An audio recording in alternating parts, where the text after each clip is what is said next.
Kasi meron na pong matinding sakit si Tatay Digong. Sa kasalukuyan po, siya po ay meron ng tinatawag nating early signs of dementia.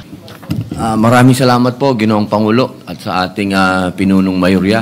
Gusto ko lamang pong sundan yung kahilingan po ng ating mahal na kapatid at Senador Jinggoy Estrada patungkol po sa kahilingan namin, sa resolusyon po namin, patungkol po kay dating Pangulo Rodrigo Roa Duterte.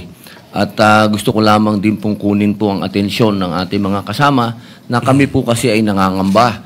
Kasi meron pong mga usap-usapan na yung dati pong senador na si Antonio Trillanes ay nagpunta daw po sa The Hague at ang pinaniniwalaan po ng karamihan ay siya po ay nagpunta mismo sa kulungan ni dating Pangulong Rodrigo Roa Duterte. Nais lang po sana namin itong malinawan dahil matagal po akong nakulong sa Bilibid. Hindi po kailanman na meron pong pupunta na tao na hindi mo gustong makita.